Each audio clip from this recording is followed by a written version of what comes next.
함께 기도하시겠습니다. 하나님 아버지, 한 주간을 살아내고 다시 이 자리에 모일 수 있게 이끌어 주심에 감사드립니다.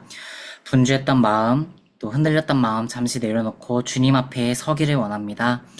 오늘 본문 말씀이 그저 들리는 것에서 멈추지 않고 우리 각자의 결단으로 이어지게 하여 주시옵소서. 성령님께서 우리의 마음을 열어주시고 다니엘처럼 뜻을 정하는 이 자리로 우리를 인도하여 주시옵소서. 예수님의 이름으로 기도드렸습니다. 아멘. 오늘 하나님께서 우리에게 주신 말씀은 다니엘서 1장 8절에서 16절까지 말씀입니다. 다시 한번 안내드립니다. 오늘 설교 본문은 다니엘서 1장 8절에서 16절까지 말씀입니다. 찾으신 줄 알고 제가 봉독하겠습니다. 다니엘은 뜻을 정하여 왕의 음식과 그가 마시는 포도주로 자기를 더럽히지 아니하리라 하고 자기를 더럽히지 아니하도록 환관장에게 구하니 하나님이 다니엘로 하여금 환관장에게 은혜와 긍휼을 얻게 하신지라. 환관장이 다니엘에게 이르되 내가 내 주 왕을 두려워하노라. 그가 너희 먹을 것과 너희 마실 것을 지정하셨거늘 너희의 얼굴이 초췌하여 같은 또래의 소년들만 못한 것을 그가 보게 할 것이 무엇이냐. 그렇게 되면 너희 때문에 내 머리가 왕 앞에서 위태롭게 되리라 하니라.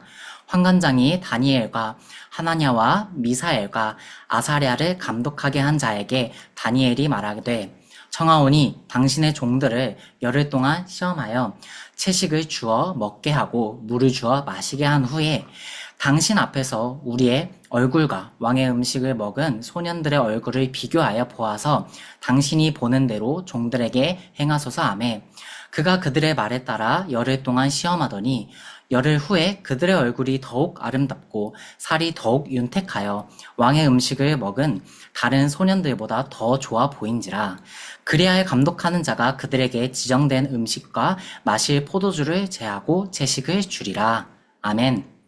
오늘 다니엘서 1장 8절에서 16절 본문과 함께 한 번쯤이 아니라 단 한 번이라는 설교 제목으로 말씀을 함께 살펴보겠습니다. 이런 말이 있습니다. 군인은 한 번쯤 해볼 만한 일이 아니다. 단 한 번뿐인 목숨을 바칠 가치가 있는 일이다. 군인이 된다는 건 직업 하나를 고르는 게 아닙니다. 사람 자체가 바뀌는 일입니다. 머리 모양부터 걸음걸이, 말투, 하루의 리듬까지 전부 다 바뀌게 됩니다.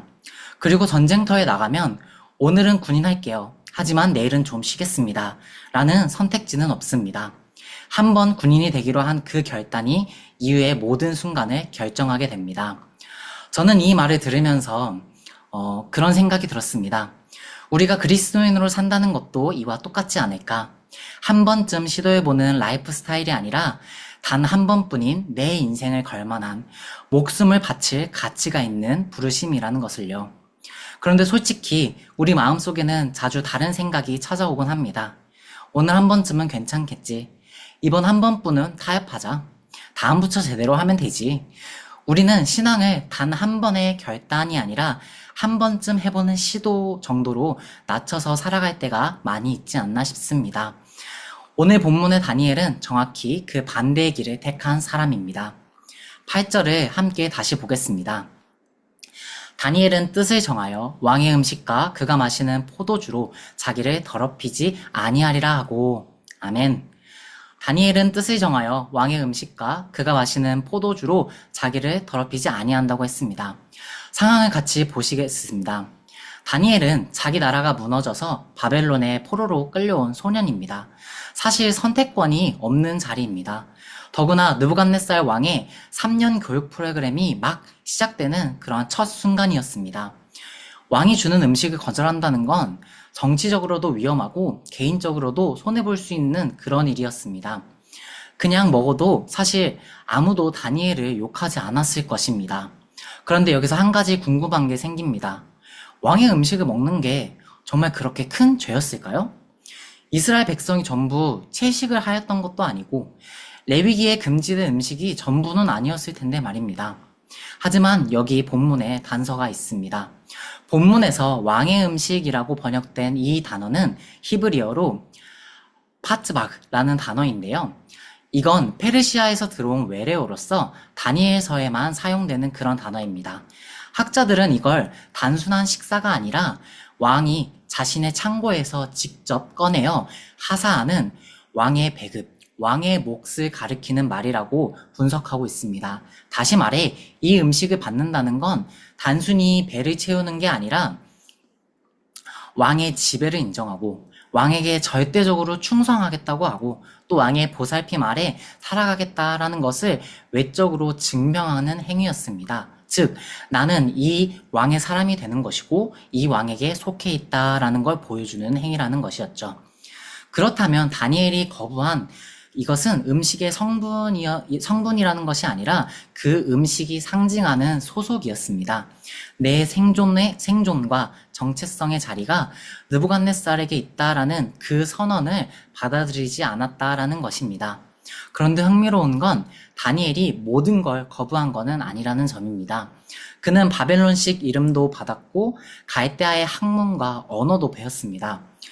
모든 전선에서 싸운 것이 아니라 자기 정체성의 핵심이 걸린 그 한 지점에서 분명하게 선을 그었던 것입니다. 이건 우리가 무차별적 저항을 하라는 것이 아닙니다. 어디서 양보해야 하고 어디서는 절대 양보를 하지 말아야 하는 그런 분별한 지혜로운 결단이 있었다는 것입니다. 그런데 다니엘이 뜻을 정하자마자 본문은 바로 9절에서 이렇게 이야기하고 있습니다.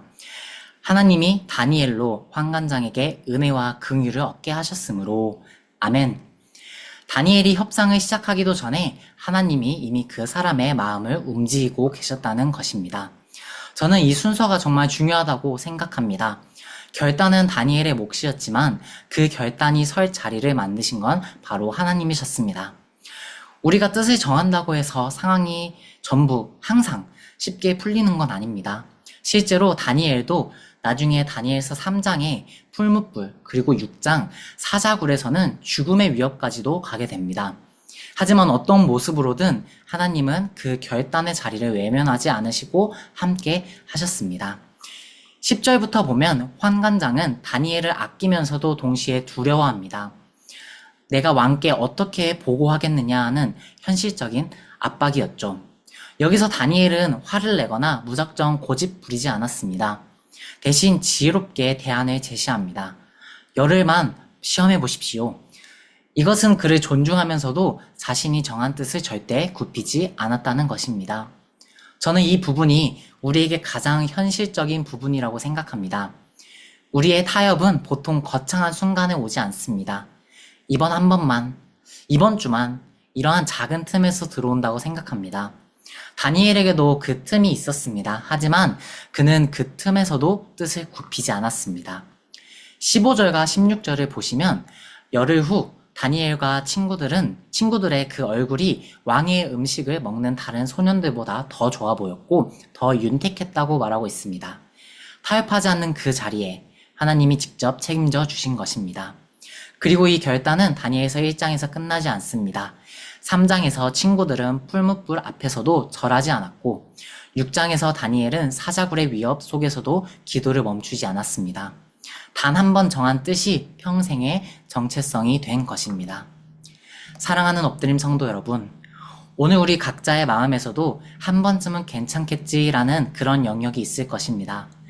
그게 말일 수도 있고 관계일 수도 있고 또 시간을 쓰는 방식일 수도 있습니다. 그게 무엇인지는 각자가 정말 잘 알고 있으실 것입니다. 이번 주 그 영역을 한번 구체적으로 떠올려 보시기를 바랍니다. 그리고 다니엘처럼 그것에 대해 한 문장으로 결단을 적어 보십시오. 나는 이번 주 어떠한 땡땡땡에 대한 땡땡땡이 더해서 더 이상 타협하지 않겠다. 그리고 가능하다면 그걸 혼자만 알고 있지 말고 한 사람에게 말해 보십시오. 그것이 배우자가 될 수도 있고 친구가 될 수도 있고 또 소그룹이 될 수 있다고 생각합니다. 다니엘이 마치 환관장에게 직접 얘기했던 것처럼요. 그분들은 하나님께서 여러분을 통해 역사하는 놀라운 일들의 귀한 증인이 되실 것입니다. 처음에 했던 말로 다시 돌아가겠습니다. 군인은 한 번쯤 해볼 만한 일이 아니다. 단 한 번뿐인 목숨을 바칠 그런 가치가 있는 일이다. 그리스도인도 그리스도인으로 사는 것도 마찬가지라고 생각합니다. 한 번쯤 해보는 일이 아닙니다. 한 번쯤 해볼 만한 종교 활동도 아니라고 생각합니다. 단 한 번뿐인 내 인생을 걸 가치가 있는 부르심이라고 생각합니다. 다니엘처럼 오늘 우리도 하나님 앞에 뜻을 정하는 귀한 시간이 되시길 바랍니다. 하나님께서 우리가 결단하기를 기다리고 계시며 또 그런 우리와 함께 하시는 임마누엘 하나님이십니다. 기도하겠습니다. 하나님, 오늘 다니엘의 결단을 통해 우리에게 말씀을 허락해 주심에 감사드립니다. 저희도 한 번쯤이라는 마음으로 신앙을 살아가지 않고 단 한 번뿐인 이 삶을 주님께 온전히 드리기를 원합니다. 오늘 마음에 떠오른 그 영역에서 주님 앞에 분명히 뜻을 정할 수 있도록 주님께서 도와주시옵소서.